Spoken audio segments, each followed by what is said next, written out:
Alors, bonsoir à vous tous et tous. Je confirme que nous avons le quorum pour cette séance extraordinaire. Alors, je déclare la séance ouverte. Madame Saint-Pierre, je vous invite à lire l'ordre du jour. Oui, alors au point 3, dépôt ratification, adoption du rapport du vérificateur et du rapport financier pour l'année 2023.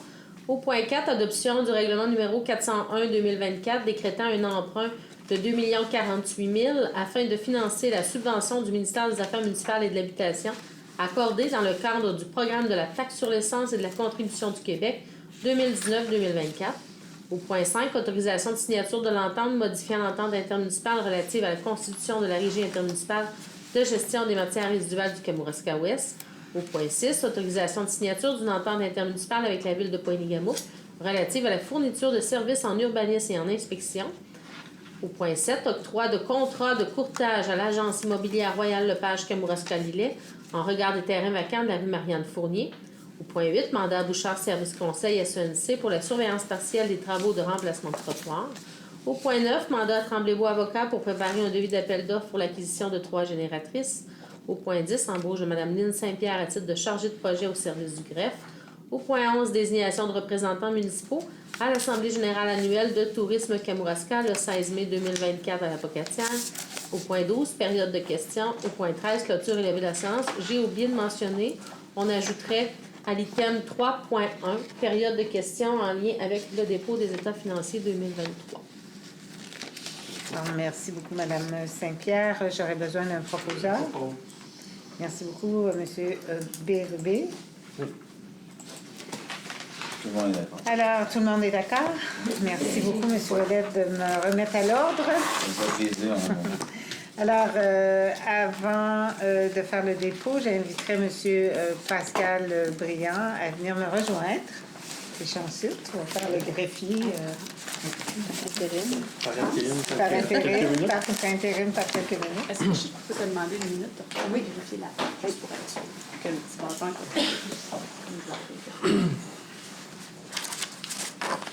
Alors, M. Briand. Bonsoir tout le monde, Pascal Briand, donc auditeur de la ville de Saint-Pascal.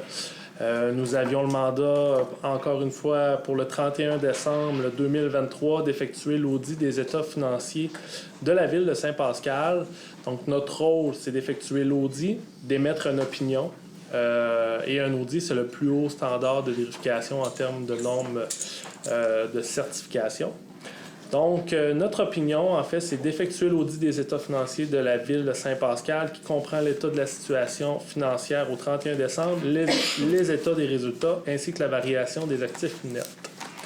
À notre avis, à l'exception des incidences éventuelles du problème décrit dans la section fondement de l'opinion avec réserve que je vous détaillerai tout à l'heure, les états financiers ci-joints donnent dans tout leur aspect significatif, une image fidèle de la situation financière de la ville au 31 décembre 2023.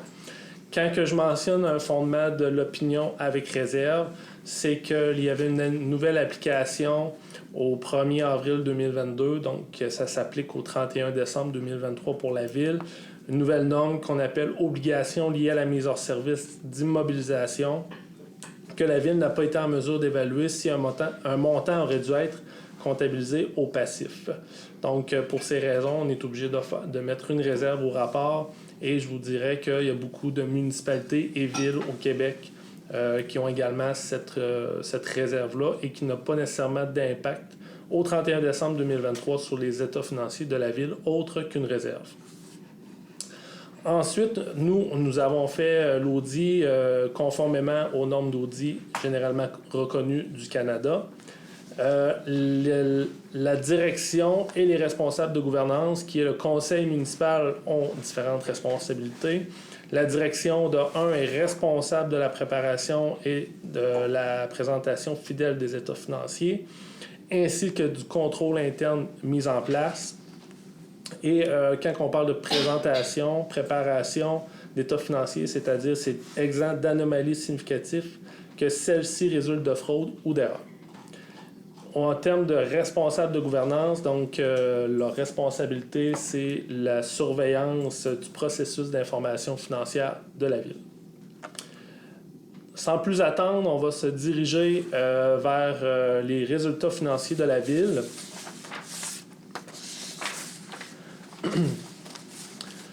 Donc, en premier lieu, la Ville, elle avait un revenu de fonctionnement qui avait été budgété d'un montant de 8 519 909 et la réalisation pour 2023 est de 8 763 191. Ici, on parle d'une augmentation de 243 282, expliquée par des revenus de taxes supplémentaires pour les taxes résidentielles et agricoles, et également des taxes supplémentaires sur le service de la dette. Ensuite, la Ville a obtenu des subventions supplémentaires. Donc, c'est une hausse de 254 000 en lien avec la compensation collective pour 165 000 de plus. Également des créances sur des intérêts plutôt sur des créances gouvernementales et finalement des subventions diverses. Ensuite, en termes de charges de fonctionnement, ce sont les dépenses. Donc, la Ville, elle avait un budget de 8 1027 avant amortissement et la réalisation pour 2023 est de 8 495 494. Donc, ici, on parle d'une augmentation de 494 467 $, excluant les amortissements comptables. Donc, ici, l'augmentation est entre autres causée par les dépenses en lien avec les bris du mois d'août 2023 suite aux pluies diluviennes. Également, la section eau potable.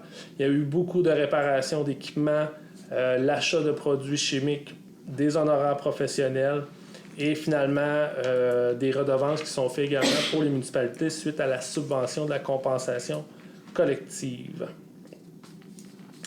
La Ville a également engagé des dépenses supplémentaires pour faire des dépenses de stratégie, le déménagement du centre communautaire.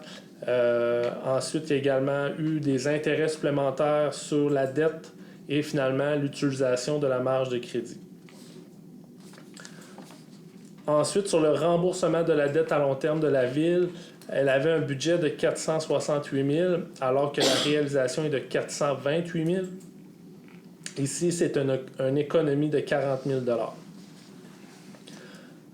Ensuite, elle a utilisé de son excédent de fonctionnement non affecté pour 151 000 $ en 2023 et les réserves financières ont été utilisées pour 96 000 $, donc un petit peu moins là, comparativement à ce qui avait été budgété, qui était de 100 000 $. Au final, la Ville a effectué un déficit de fonctionnement de l'exercice à des fins fiscales représentant 59 888 $.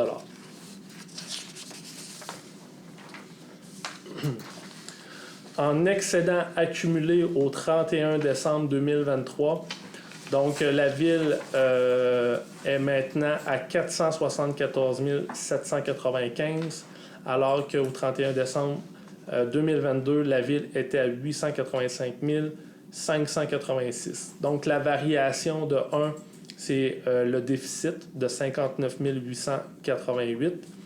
Les affectations de fonctionnement pour 151 023 et les affectations d'investissement pour 199 879. La Ville a également obtenu des revenus d'investissement de 1 109 355. Donc, c'est surtout des subventions qu'elle a obtenues provenant de la taxe d'assises, ministère de l'Environnement, Fonds des petites communautés pour 848 000 $. En investissement réalisé dans la ville de Saint-Pascal, donc on parle de 2 438.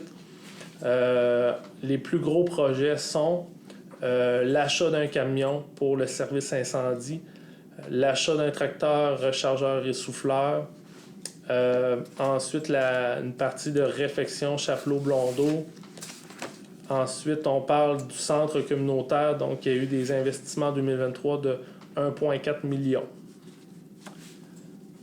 Ensuite, la Ville a obtenu du financement à long terme à la hauteur de 2 24 633. Donc ça, c'est le financement qui est à sa charge, à la charge de la Ville. Et finalement, on parle de l'endettement total net à long terme. Donc, c'est la dette qui est à sa charge qui doit être taxée aux citoyens. En 2022, la dette, elle était de 8 881, alors qu'en 2023, la dette, on parle de 8 159 496. Donc, c'est une augmentation de moins de 2 %. Donc, ça met fin à ma présentation des données financières de la Ville de Saint-Pascal. Et si jamais il y a des questions, je suis ouvert à y répondre. Nous allons faire le dépôt. Oui. Puis on va répondre aux questions s'il y en a. Alors, dépôt, ratification et adoption du rapport du vérificateur et du rapport financier pour l'année 2023. Considérant l'article 105.1 de la loi sur les cités-villes, considérant le dépôt du rapport du vérificateur et du rapport financier 2023 de Ville Saint-Pascal préparé par la firme Mallette, présenté par M. Pascal Briand. Il serait résolu unanimement de ratifier et de les adopter. Alors, j'aurais besoin d'un proposeur. Je propose. Merci beaucoup, Mme Chouinard. Alors, merci beaucoup, M. Briand. Je ne sais pas si vous avez des questions à poser à M. Briand. Je sais que les conseillers, ça fait deux présentations que nous avons. Et actuellement, nous n'avons pas de citoyens dans la salle. Alors, est-ce qu'au niveau des conseillers, ça vous va? Oui, oui, ça va. Alors, M. Briand, merci beaucoup. Ça fait plaisir. Bonne fin de soirée, tout le monde. Merci. Merci. Très facile à comprendre vos explications. Ça veut dire que j'ai fait mon travail. Très bien. Vous pouvez rester avec nous ou bien vous pouvez disposer. Je vais disposer. Merci de l'invitation.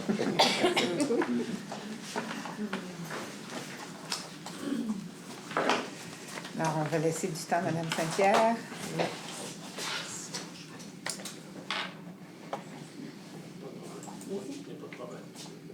Côté gauche, c'est assis. Alors, nous serions rendus au point 4, adoption du règlement numéro 401-2024 décrétant un emprunt de 2 048 000 afin de financer la subvention du ministère des Affaires municipales et de l'Habitation accordée dans le cadre du programme de la taxe sur l'essence et de la contribution du Québec 2019-2024. Madame Saint-Pierre. Oui.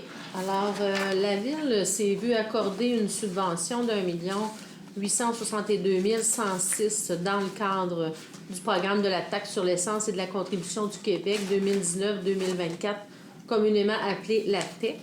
Alors, pour procéder aux travaux, donc, il y a lieu d'emprunter la somme correspondant à la subvention.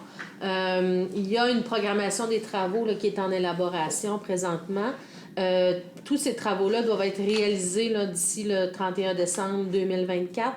Alors, donc, pour procéder pour avoir disposé des sommes nécessaires pour la réalisation de ces travaux, donc on procède à un règlement d'emprunt. Ce que je dois vous dire aussi, c'est que dans le fond, la subvention, il y a 69 % environ de la subvention qui est versée par le gouvernement fédéral. Celle-là sera versée comptant lors de la reddition de compte qui sera produite suite à la réalisation des travaux. Donc, le 30 % restant, qui est la contribution du Québec, elle va nous être versée sur une période de 20 ans. Donc, de là, dans le fond, la nécessité de procéder à un emprunt. Alors, ce que le règlement prévoit, ce que je dois vous dire aussi, on parle d'un montant de 2 048 000 comme somme totale d'emprunt. C'est dans le fond le 1 862 106 de la subvention. Et la loi nous permet aussi d'emprunter jusqu'à un montant non supérieur à 10 % du montant de la subvention. Donc, c'est ce qu'on a fait. Ça nous permet, dans le fond, de payer les frais d'emprunt temporaire ainsi que les frais d'émission lors du financement permanent. Alors, ça correspond à un montant, dans ce cas-ci, de 185 894. Alors, ce que le règlement prévoit, donc, c'est l'emprunt d'une somme de maximale de 1 862 106 sur une période qui sera remboursée sur une période de 20 ans. Comme je vous l'ai expliqué, on comprend que ce sera un montant beaucoup moindre, compte tenu qu'il restera seulement la partie du provincial à financer, qui est l'équivalent d'un montant de 500 quelques mille. Et donc, le montant de 185 814, alors lui sera remboursable sur une période de 5 ans. Alors, le règlement pourra être transmis là, dès demain au ministère des Affaires municipales pour approbation du ministère. Alors, il n'y a pas lieu de tenir un registre référendaire dans ce cas précis, compte tenu que c'est pour on emprunte le montant d'une subvention qui va nous être versée. Merci beaucoup, Mme Saint-Pierre. J'aurais besoin d'un proposeur. Je propose. Merci beaucoup, Mme Langlais. Est-ce que tout le monde est d'accord? Oui. Merci beaucoup. Point 5. Autorisation de signature de l'entente modifiant l'entente intermunicipale relative à la constitution de la Régie intermunicipale de gestion des matières résiduelles du Kamouraska-Ouest. Alors, si vous vous souvenez, la semaine dernière, le 6 mai, je vous avais lu plusieurs considérants. Alors, il y a 7 considérants que je vais mettre de côté parce que je vous les avais lus vraiment tranquillement la semaine dernière, mais étant donné qu'il y a eu des changements, je vais par contre plus expliquer les considérants qui présentent les changements de cette semaine.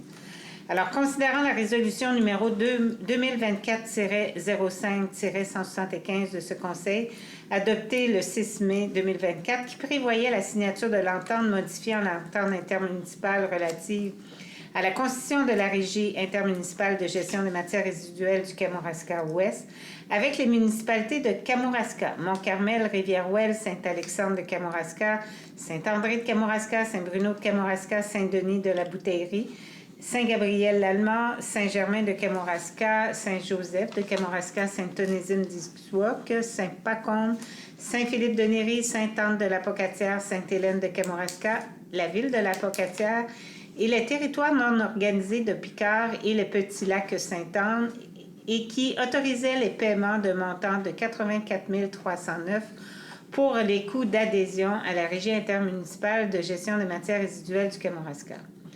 Considérant le courrier daté du 8 mai 2024 de M.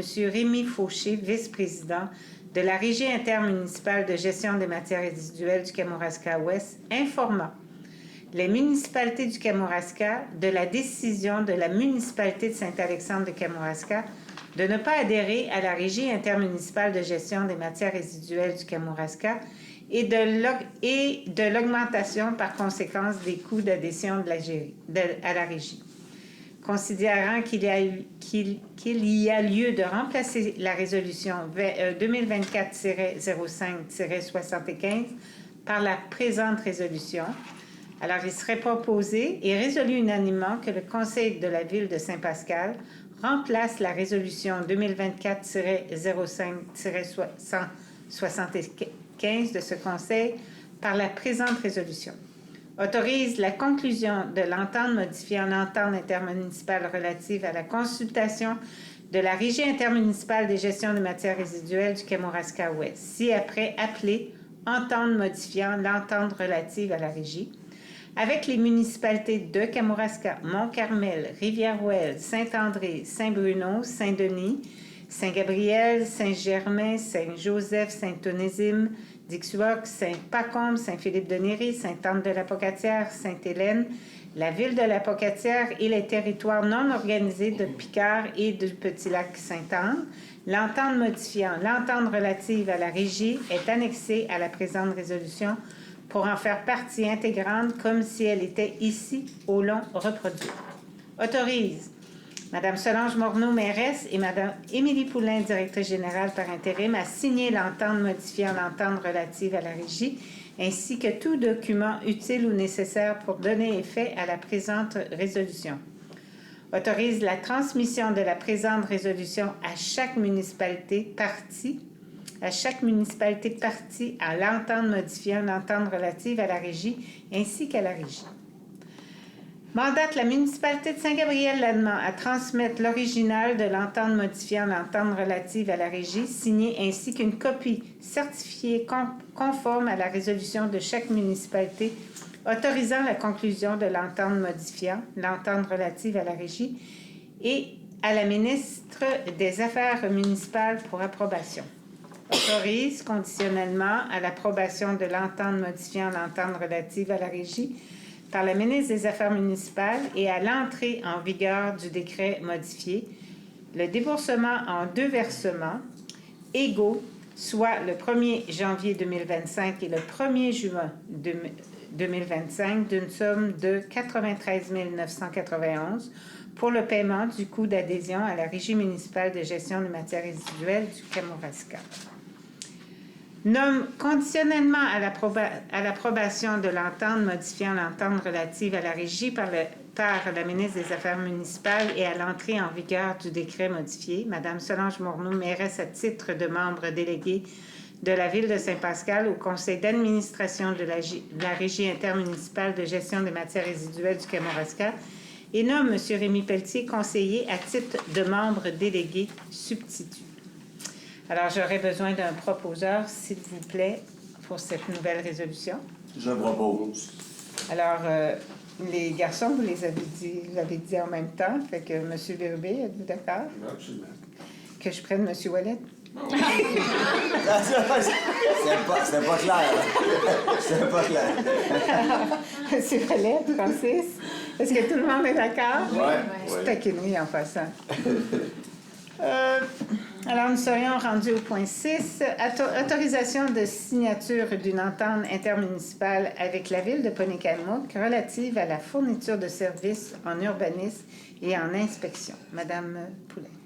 Considérant que la Ville de Ponékamook a besoin d'une ressource en inspection afin de soutenir son inspecteur en bâtiment et en environnement, considérant que la Ville de Saint-Pascal est disposée à offrir, par le biais de l'un de ses employés municipaux, un service de mentorat en urbanisme et en inspection à la Ville de Ponékamook, considérant le projet d'entente intermunicipale soumis aux membres du Conseil, est résolu de ratifier les termes de l'entente intermunicipale relative à la fourniture de services en urbanisme et en inspection à intervenir avec la Ville de Ponékamook, d'autoriser Mme Solange Morneau, mairesse, et Mme Émilie Poulain, directrice générale par intérim, à signer pour et au nom de la Ville la dite entente.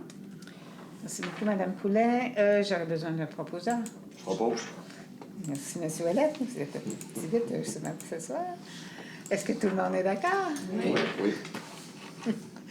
Point 7. Octroi d'un contrat de courtage à l'agence immobilière Royal Lepage Kamouraska-Lillet en regard des terrains vacants de la rue Marie-Anne Fournier. Madame Poulet. Considérant la résolution numéro 2023-03-92 de ce Conseil adoptant la politique de vente des terrains domiciliaires de la rue Marie-Anne Fournier, laquelle politique établit les modalités de vente et de construction des dits terrains. Considérant également la résolution numéro 2023-03-93 de ce Conseil établissant les prix de vente des terrains vacants de la rue Marie-Anne Fournier, considérant le souhait du Conseil de procéder à la vente des terrains vacants dans la rue Marie-Anne Fournier dans des délais raisonnables, considérant les discussions intervenues entre la Ville et l'agence immobilière Royal Lepage Kamouraska-Lillet à l'égard de la vente des terrains vacants dans la rue Marie-Anne Fournier, considérant les projets de contrat de courtage exclusif à intervenir avec Royal Lepage Kamouraska-Lillet soumis aux membres du Conseil, est résolu de ratifier les termes des contrats de courtage exclusifs à intervenir avec l'agence immobilière Royal Lepage Kamouraska-Lillet pour la vente des terrains vacants 300, 306, 308, 310, 312, 314, 316 et 318 de la rue Marie-Anne Fournier, lesdits contrats étant valides jusqu'au 15 mai 2025, d'autoriser Mme Émilie Poulain, directrice générale par intérim, à signer pour et au nom de la Ville lesdits contrats de courtage, de suspendre l'application de la politique de vente des terrains domiciliaires de la rue Marie-Anne Fournier pour toute la durée des contrats de courtage exclusifs autorisés par la présente résolution, sauf à l'égard de la clause 8 de la dite politique relative à l'obligation de construire, clause résolutoire et droit de premier refus, laquelle clause sera annexée au contrat de courtage. Merci beaucoup, Mme Poulin. J'aurais besoin d'un proposeur. Je propose. Merci beaucoup, M. Bérubé. Est-ce que tout le monde est d'accord? Oui. Merci beaucoup. Point 8. Mandat à Bouchard Service Conseil SENC pour... Oui, c'est ça. Pardon, M. C'est pas Bérubé? déjà rien. OK. Pour la surveillance partielle des travaux de remplacement des trottoirs. Considérant la résolution numéro 2024-03-91 de ce Conseil octroyant un contrat à 2646-1871 Québec Inc., aménagement Benoît Leblanc, pour la réalisation des travaux de remplacement de trottoirs sur le boulevard Hébert, l'avenue Martin et la rue Notre-Dame, considérant qu'il est opportun d'octroyer un mandat de surveillance partielle pour ces travaux, considérant l'offre de services professionnels de Bouchard Service Conseil datée du 18 avril 2024 au montant de 7 284,82 sous, incluant les taxes, il serait résolu unanimement d'octroyer un mandat de service professionnel à Bouchard Service Conseil pour la surveillance partielle en chantier et au bureau des travaux de remplacement de trottoirs au montant de 7 284,82, incluant les taxes, le tout conformément à l'offre de service datée du 18 avril 2024, de pourvoir au paiement de la dépense autorisée par la présente résolution à même le programme de la taxe sur l'essence et de la contribution du Québec, la TEC 2019-2024. Alors, j'aurais besoin d'un proposeur. Je propose. Merci beaucoup, Mme Chounard. J'aurais une Isabelle. question. Est-ce que je peux? Allez-y, M. Petit. Les travaux sont toujours prévus pour Oui. commencer En juin. Parfait, merci. Si ma mémoire est bonne. Le 10. Le 10 juin. 10 juin. J'aurais dit Merci. le 12, mais on m'a corrigé, c'est le 10 juin. Ça vous va, M. Petit? Parfait, merci. Merci. Alors, est-ce que tout le monde est d'accord? Oui. Merci beaucoup. Point 9. Mandat à Tremblay-Bois Avocat pour préparer un devis d'appel d'offres pour l'acquisition des 3 génératrices. Madame Saint-Pierre. Oui. Alors, comme on l'a dit tout à l'heure, on a reçu une subvention là, dans le cadre de la programmation TEC 2019-2024. Donc, l'élaboration de la programmation des travaux est en cours. Ce que ça révèle, c'est qu'il y a plusieurs travaux qui devront être réalisés d'ici le 31 décembre 2024, ce qui oblige aussi à la préparation de plusieurs appels d'offres pour la réalisation de ces travaux.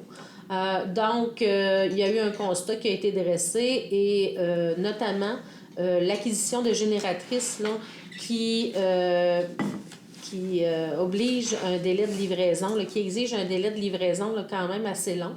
Donc, il y a comme urgence pour préparer un appel d'offres pour l'acquisition des génératrices en question. Alors, il y a eu une demande d'offre de service à Tremblay-Bois-Mignot pour procéder à la rédaction là, du devis d'appel d'offres. Entre-temps, vous allez le voir au prochain point, là, il y a quand même une ressource là, qui va venir s'additionner là, au service du greffe là, pour me soutenir dans la rédaction de ces divers appels d'offres. Alors, donc, on va quand même faire une partie du travail. On aura peut-être quand même encore là, nécessité de soumettre quelques clauses administratives là, au niveau de Tremblay-Bois. Alors, on va quand même donner le mandat, mais comme je l'expliquais, là, le mandat risque d'être moins exorbitant là, de la part de Tremblay-Bois dans ce dossier-là. Alors, l'offre de service qui nous avait été soumise là, par Tremblay-Bois en date du 25 avril, donc c'est au montant maximal là, de 5 000 $ incluant les taxes. Alors, il y aurait lieu de mandater Tremblay-Bois Avocat pour préparer un devis d'appel d'offres pour l'acquisition des 3 génératrices. Le tout selon l'offre de service datée du 25 avril pour un montant maximal de 5 000 et de pouvoir au paiement de la dépense autorisée par la présente résolution à même le programme de la taxe sur l'essence et de la contribution du Québec. Donc, c'est quand même possible là, d'aller récupérer auprès de la TEC là, ces frais-là qui sont engagés toujours dans l'élaboration et la réalisation là, des travaux inscrits à la programmation des travaux. OK. Merci beaucoup, Mme Saint-Pierre. J'aurais besoin d'un proposeur. Je propose. Merci, Mme Chounard-José. Est-ce que tout le monde est d'accord? Oui. Excellent. Point 10. Embauche de Mme Lynne Saint-Pierre à titre de chargée de projet au service du greffe. Mme Poulet. Considérant l'ouverture d'un poste de technicienne juridique en avril dernier et que celui-ci n'est pas encore pourvu, considérant le surplus de travail au service du greffe, notamment en raison des nombreux appels d'offres à lancer pour le renouvellement de divers contrats de services échus, ainsi que pour la réalisation des divers projets prévus à la programmation TEC 2019-2024 avant le 31 décembre 2024, considérant l'intérêt, la disponibilité et les compétences de Mme Lynne Saint-Pierre, considérant le projet de contrat de travail soumis aux membres du Conseil, est résolu d'embaucher Mme Lynne Saint-Pierre à titre de chargée de projet au service du greffe à raison de 24 heures par semaine à compter du 13 mai 2024 et ce jusqu'au 31 octobre 2024, le tout suivant les termes du contrat soumis aux membres du Conseil et d'autoriser Mme Émilie Poulain, directrice générale par intérim, à signer pour et au nom de la Ville le dit contrat. Merci beaucoup, Mme Poulain. J'aurais besoin d'un proposeur. Merci beaucoup, Madame Céline. J'ai vu le doigt de Madame Céline. Est-ce que tout le monde est d'accord? Oui. Oui. Merci beaucoup. Alors, point 11, désignation de représentant municipal à l'Assemblée générale annuelle de Tourisme Kamouraska le 16 mai 2024 à la Pocatière. Madame Chouna. Oui. Alors, considérant une correspondance de Tourisme Kamouraska invitant la Ville à participer à l'Assemblée générale annuelle de l'organisme le 16 mai 2024 à la Pocatière, il est résolu unanimement de désigner Mme Solange Morneau, mairiste, pour représenter la Ville à l'Assemblée générale annuelle de Tourisme Kamouraska le 16 mai 2024 à la Pocatière et d'autoriser le remboursement des frais de déplacement selon le règlement de régie interne en vigueur. J'en fais la proposition. Merci beaucoup, Madame Chounard. Est-ce que tout le monde est d'accord? Oui. Oui. Alors, nous serions rendus à la période de questions. Pas de questions. Alors, étant donné que nous avons terminé tous les points, je demanderai un proposeur pour fermer la fermeture de la séance extraordinaire. François D'Enfeu. Merci, M. Bérubé. Est-ce que tout le monde est d'accord? Oui. Parfait. Oui. Alors, merci beaucoup. Merci Au revoir. à vous tous qui nous écoutent. Une belle soirée.